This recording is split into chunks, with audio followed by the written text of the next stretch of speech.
Hello and welcome to Meta Mindset or Kate Dumichel's Coffee Chat. During my coffee chats, I drink some coffee and I talk about what's going on in my life. I talk about things Meta Mindset is doing in the classroom and out of the classroom. I talk about books I'm reading and podcasts that I find interesting. Oftentimes they are related to the brain, but not always.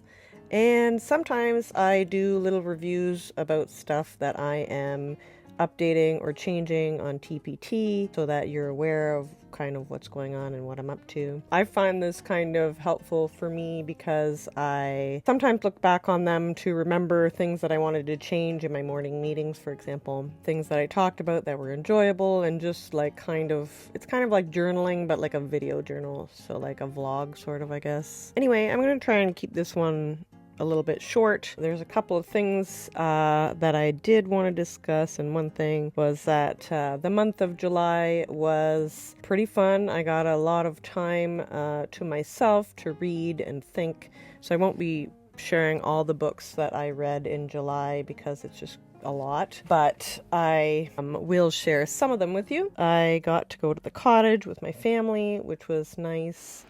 I have got to spend a lot of time doing activities with friends, which were super fun. I've been on my friend's boat, and we did kind of a neighborhood walk type thing.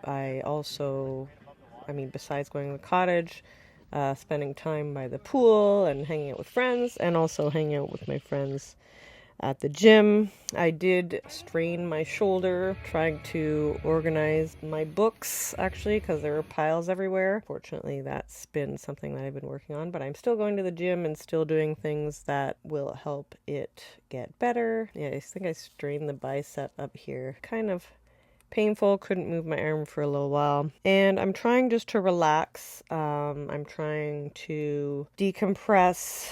I think I'm done grieving the end of the school year now, and I'm starting to get the scaries for the new school year. Presently, there is a sale on TPT, and I'm hoping anyway, there will be a new TPT site-wide sale closer to Labor Day. And if there isn't one, I will put up a sale on the Meta Mindset store by myself, just so that you can have access to things that will be on sale up to 20% off. I did make a couple of changes to the morning meetings, which I'll discuss a little bit later. But first, I'm going to talk about some of the books that I've been reading. I actually got a book of poetry written by Andrea Gibson. And I had been following them on Instagram for a while. Their poetry and their words spoke to me. And I had this book for quite a while, but didn't start reading it until the night before they passed away, which had me feeling pretty sad. But a lot of the stuff that's in here is about grief, and it just really spoke to me. So I really recommend this book here, and I do plan on getting some more. A book that I had mentioned quite a while ago, The Source by Tara Swart. I found it interesting, and I've added a couple of things into a presentation that I'll be doing in a couple of weeks in August. You can definitely get a free pass to see that presentation if you're interested. Presentation is called Boost Learning with Brain Breaks, all about how exercise and breaks can improve learning and brain function. So if that's something you're interested in, you can get a free pass, or you can get an all-access pass. With the all-access pass, you'll get access to all of the free resources that go along with all of the presenters, and you'll get access to a resource of mine. It's a PDF with 25 brain break ideas that you can use in your classroom. Anyhow, there's a couple of things that I just wanted to mention about The Source, and that is, Tara says that our brains actively grow and change during childhood, and it just happens naturally. In contrast, as adults, we have to consciously direct ourselves to grow and develop as people. I think I've said this before, but the more and more I read about the brain,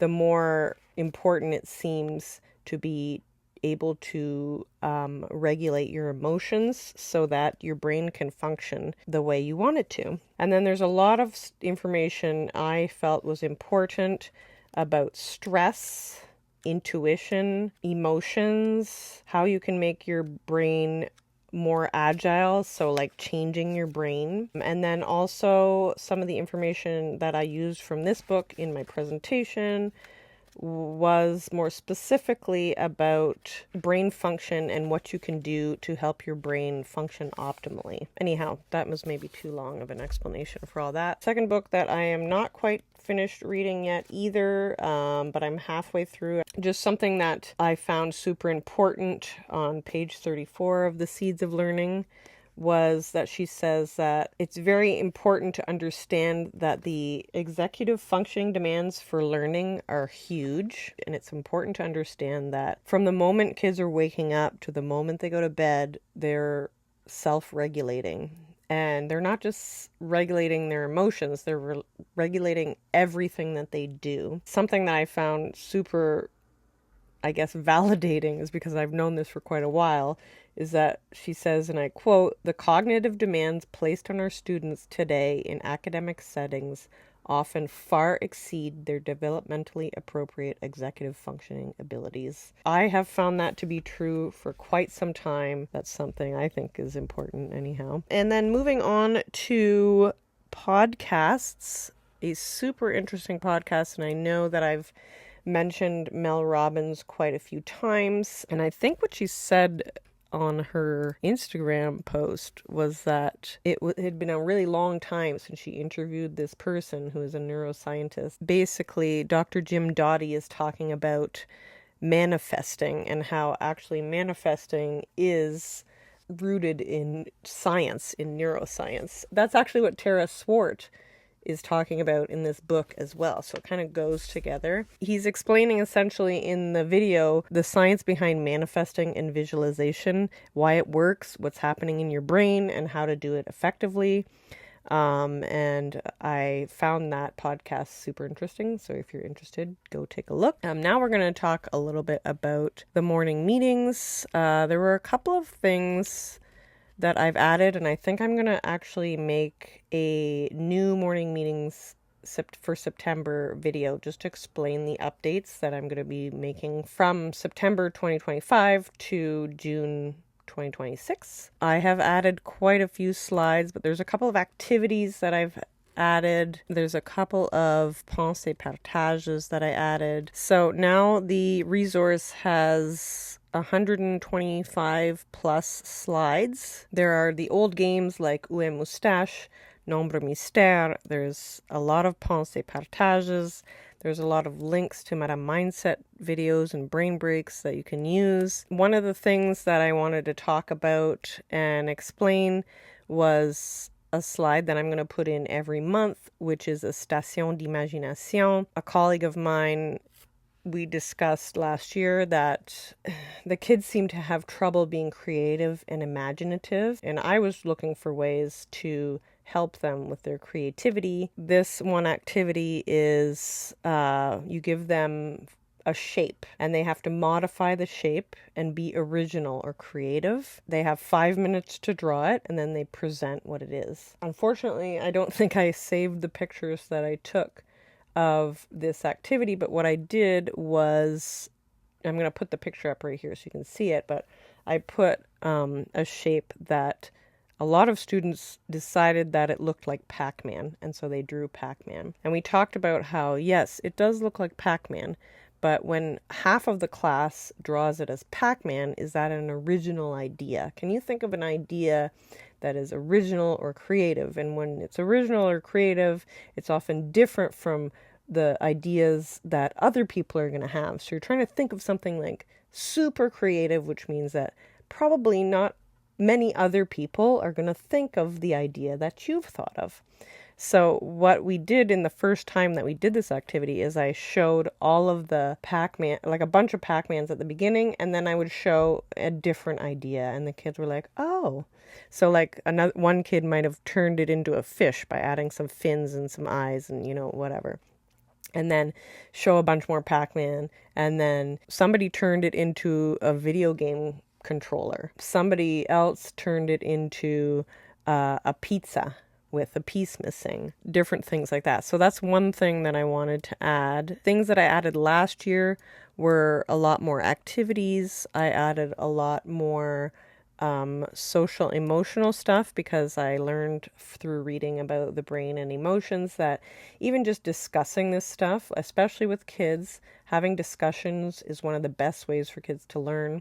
So even if you're just talking about it briefly in a morning meeting, it should be helpful for when kids do have difficulty regulating their emotions. Oh, and something else that I added is a couple of slides that are related to the social studies curriculum, and also slides that are related to the science curriculum that I'm going to be working with. I also added a game called On the Number Line.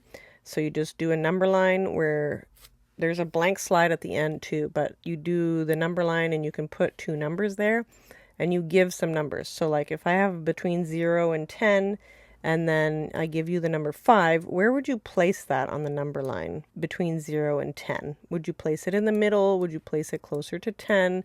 Would you place it closer to the 0, and why? So what you could do is you could duplicate this slide, and then you could erase some of the numbers and only do one number, or you could do two numbers and talk about, like, if I put an 8 on a number line, I would put it closer to the 10, because 8 is closer to 10 than it is to 0, for example. It's just an idea of how to talk about number sense. Just have little discussions about that. And then another thing that we wanted to add was counting by 2s, by 5s, and by 10s. And what I do is when we have this posted on the board, we talk about how did you figure out that if there are 4 tables and there are 2 kids sitting at each table, how many kids are there all together? So some kids would count by 1, some kids might count by 2, some kids might add 2 plus 2 plus 2 plus 2, some kids might add 4 plus 4, some kids might do a multiplication. So there's all different kinds, and then you could show them how to do it on the board beside. Something that I switched up in the morning meetings is also that I have one slide that says name some words that start with the letter So you can add the letter there, or name words that have the sound So whatever sound or letter you're working on, you can add that there. I have a blank one there at the bottom. That's pretty much all I wanted to talk about today. I didn't have much stuff to talk about.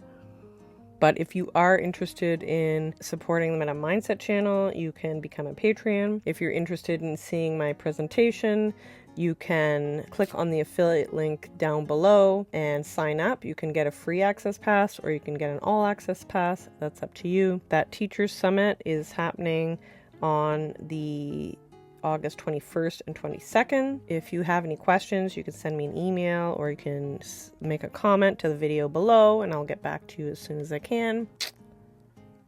And I think that's pretty much it. This should be a pretty short one. And if nobody's told you yet today, you are amazing. I hope you're having a restful, fun-filled summer. I hope you're taking care of yourself. I hope you have the great rest of your summer. And I'll be checking in with you soon. Thank you so much for your support, everybody. À la prochaine.